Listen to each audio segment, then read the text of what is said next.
Je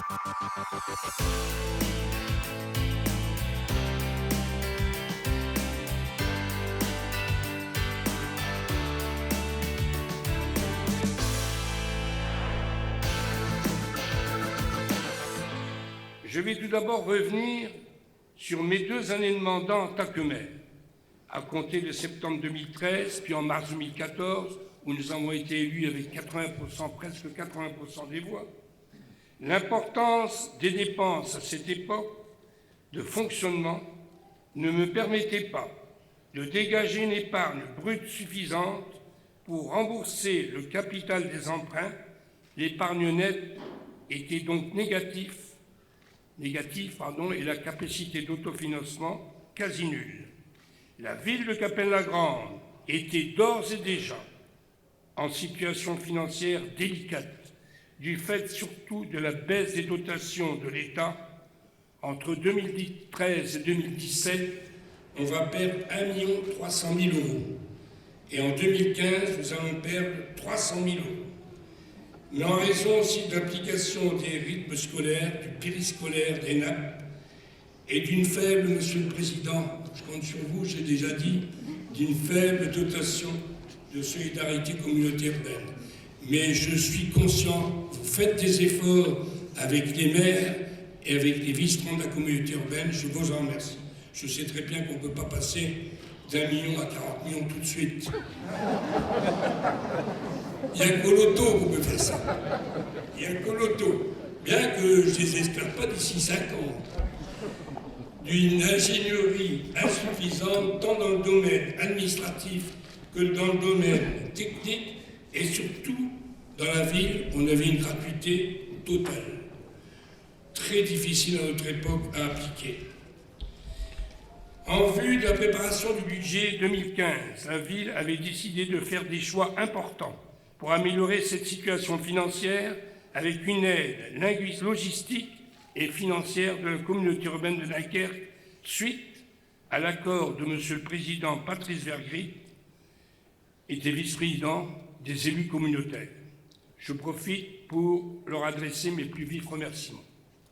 Au travers de cette analyse qui a duré 3 mois, du 1er janvier 2015 au 1er mars 2015, sont apparues des pistes de progrès qu'il m'appartenait, avec la municipalité, d'arbitrer et de faire respecter. Ça n'a pas été facile, ça a créé beaucoup de mécontents. Je les vois dans la rue, ils ne me regardent pas, ils m'évitent, ils tournent le dos, ils partent avec le caddie d'un côté, de l'autre côté. Je ne vois plus personne, c'est bien, je peux faire les courses facilement maintenant.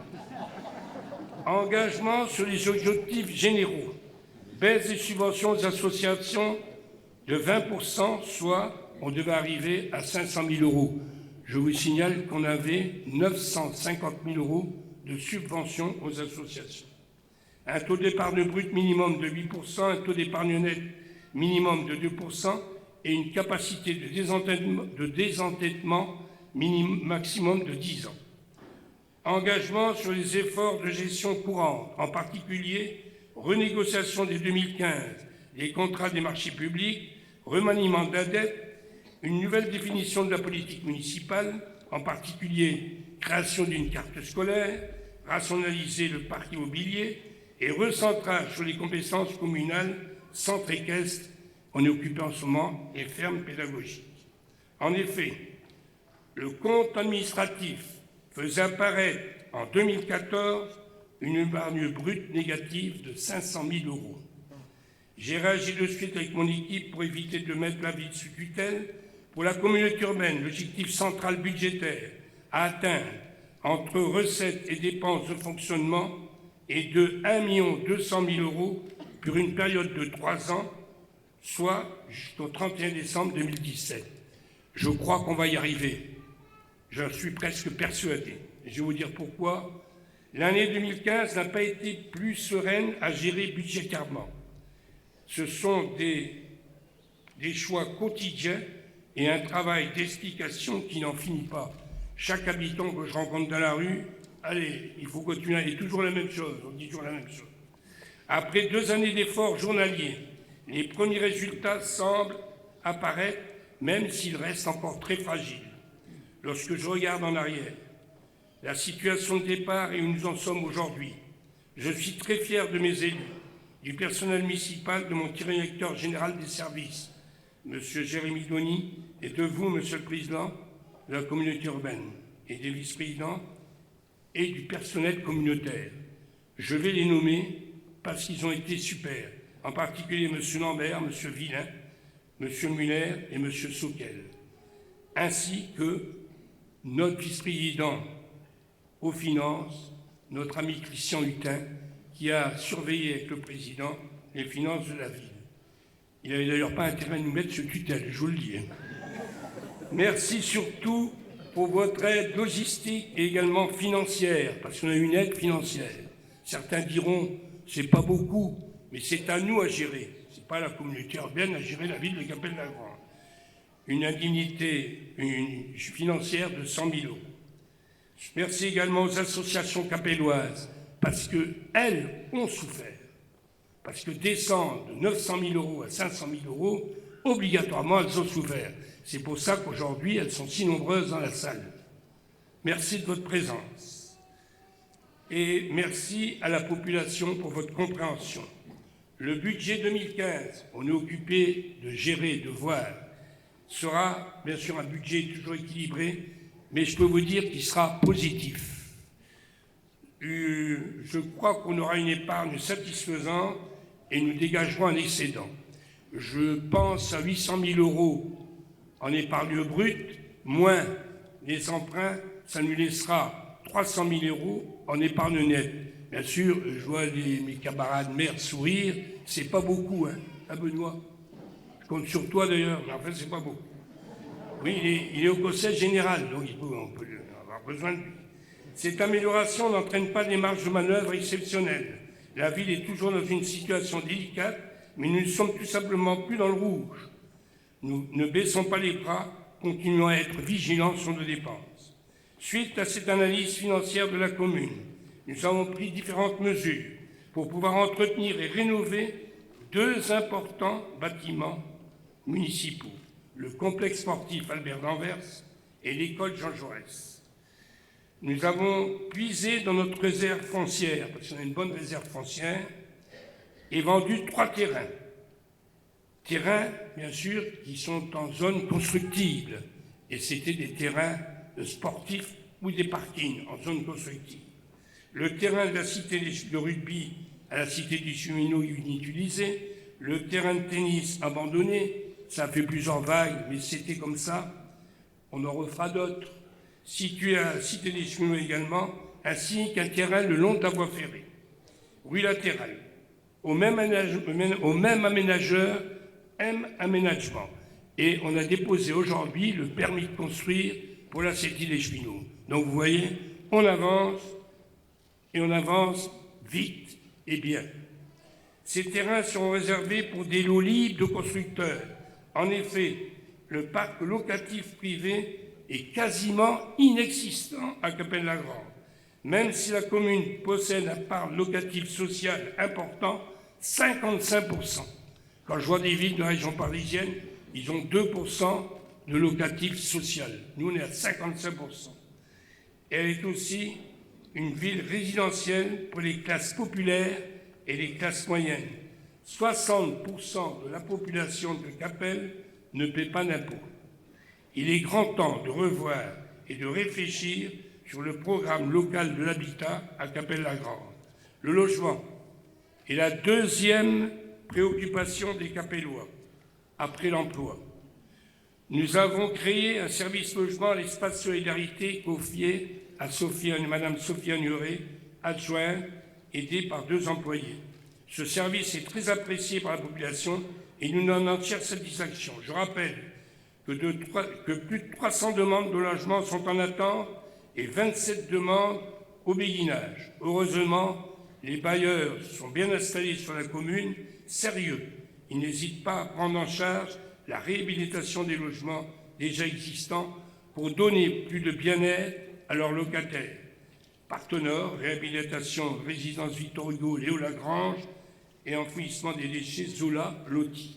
Et SIA également, réhabilitation en face du PLU les bâtiments qui sont de style flamand. Nous avons 50 logements qui se sont ouverts cette année EDF, rue Marius Rubens, rue de la Ferme, construits par Bouygues Immobilier.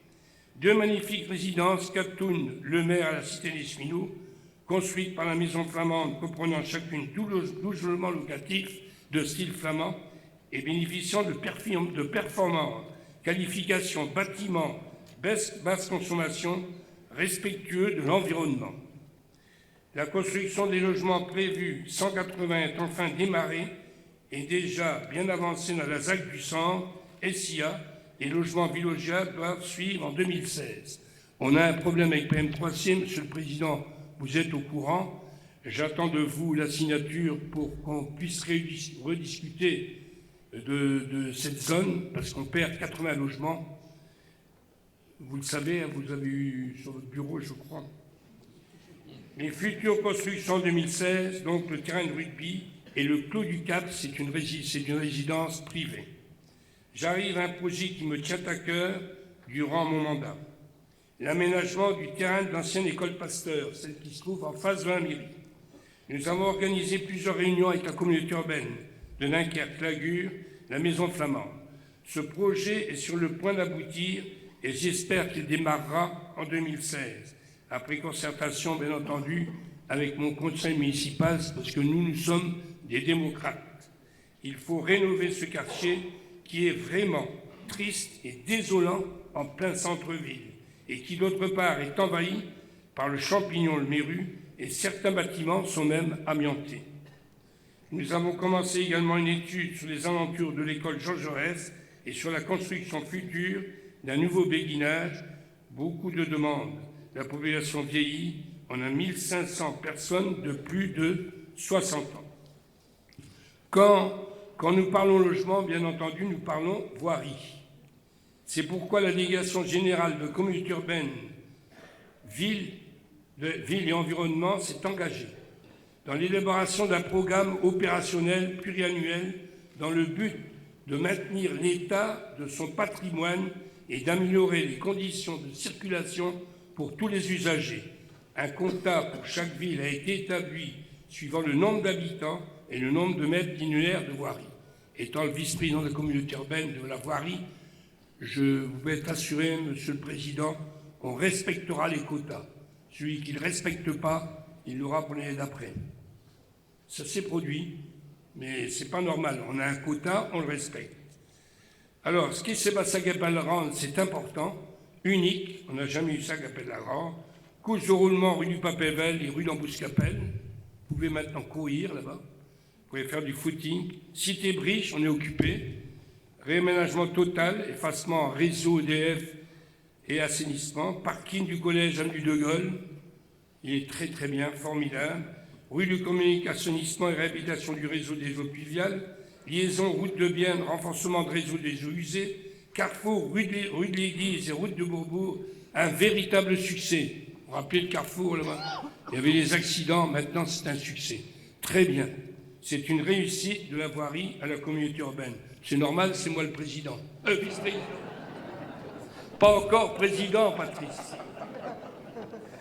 Marquage rue des Arts, place Bernard-Couvard et réfection de nombreux trottoirs. Travaux programmés en 2016-2017, abri de bus, route de Bierne.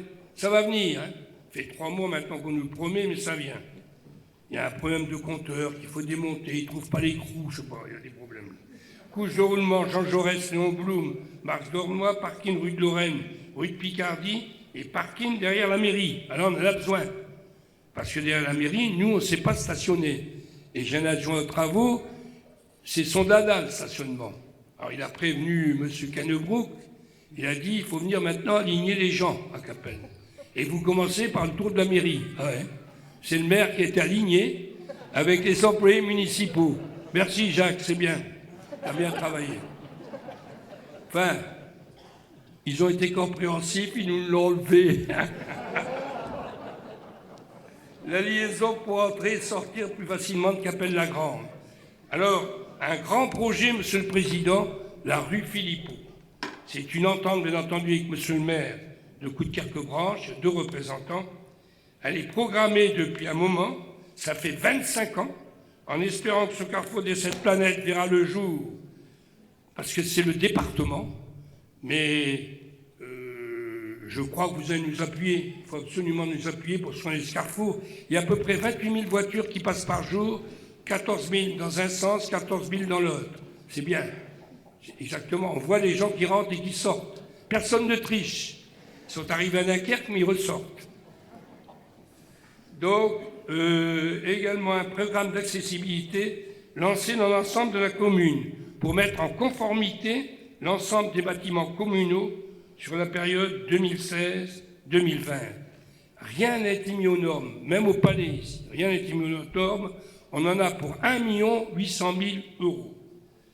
Mais on fait ça sur 5 ans, heureusement. Ouf, on a eu l'occasion, on a eu le droit de le faire sur 5 ans. L'ensemble de ces projets de réhabilitation et d'accessibilité feront l'objet de financement par la communauté urbaine de Dunkerque par l'intermédiaire de fonds de concours. Je tiens à remercier M. Patrice Vergrit, président de l'ACU, d'avoir voulu accepter d'apporter cette aide financière indispensable à la concrétisation de ces projets. Au-delà de ces réhabilitations nécessaires, de nouveaux projets permettant de structurer l'offre de services de notre commune seront réalisés. Tout d'abord, la construction d'un site stade à la ferme du Créof.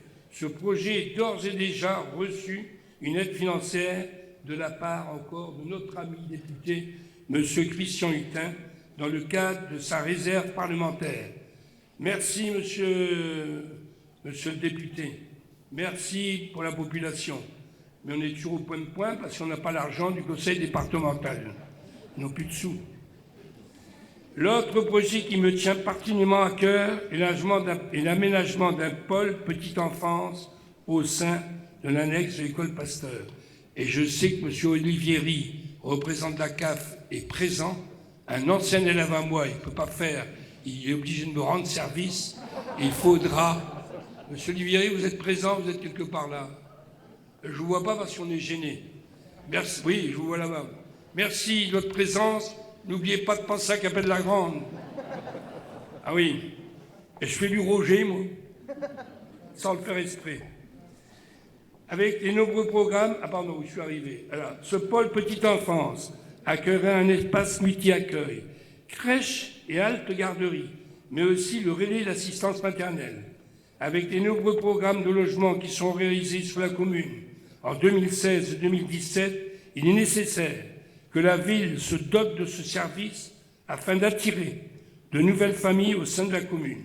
Les assistantes maternelles de Capelle-la-Grande font un travail remarquable et nous continuerons à les soutenir, mais il faut donner aujourd'hui la possibilité de développer des modes de garde alternatifs différents et plus souples afin de répondre à la demande des familles. Je tiens à préciser que ce projet est inscrit dans le cadre du contrat d'enfance-jeunesse qui vient d'être renouvelé avec la Caisse d'allocation familiale, qui nous apportera une contribution financière importante, tant dans l'investissement que dans le fonctionnement, pour que ce projet aboutisse. Je tiens à souligner l'excellent partenariat que nous avons avec les représentants de la CAF, que je salue ce soir, je dois le dire. J'espère que nous continuerons à le développer dans les années futures pour la petite enfance, mais ici pour la jeunesse de notre commune. Je voudrais à l'occasion de nos vœux vous faire part du mécontentement de la colère du conseil municipal.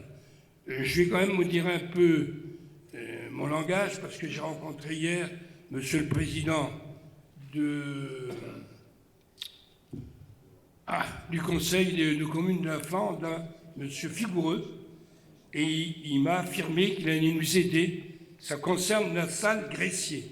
Ça fait maintenant plus d'1 an et demi que cette salle Gressier est fermée, inutilisée. Je ne sais pas si monsieur Hutin est dans la salle. Les enfants du collège font du sport sur le stade, dans la pluie, dans la neige, le froid. Les enfants des écoles primaires également. Il nous manque 30 000 € et ce sont eux. Nous, on les a. L'assurance, c'est ça, ce sont eux qui doivent les donner. Vraiment, je veux bien croire que le conseil départemental est pauvre. Je veux bien le croire. Mais quand même, il n'arrive pas à trouver 30 000 euros. Nous, Patrice, on les trouverait tout de suite.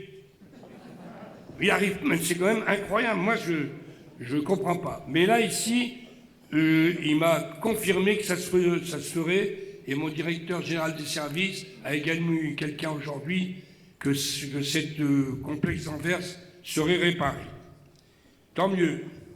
Depuis le 28 octobre 2014, suite à une demande effectuée par la ville de conseil départemental, s'est empressé à prendre en charge une partie des frais de réhabilitation. Et on attend toujours. Ainsi s'achèvent mes vœux. Le travail du maire n'est pas de tout repos. Il doit savoir lutter, se battre, éviter les rumeurs et faire face quotidiennement aux difficultés de la vie rencontrées par les habitants. C'est pourquoi, au nom du conseil municipal, je vous présente avec Françoise, à vous toutes et tous, mes vœux pour 2016 chaleureux, sincères, vous le savez, de bonheur, de santé, de réussite familiale et professionnelle, pour toi aussi Patrice, pour toi aussi Christian et pour la communauté urbaine. Que l'année 2016 apporte aux plus démunis un peu plus d'argent, parce qu'à Capelle il en manque, à la population capelloise la joie de vivre dans une ville propre, fleurie et accueillante. Investissons-nous, et mes amis du conseil municipal, travaillons unis, solidaires, pour passer ce cap 2016 encore très difficile et retrouver en 2017 toutes les garanties financières nécessaires pour vous assurer votre bien-être et celui des Capellois. Vive Capelle-la-Grande et bonne année!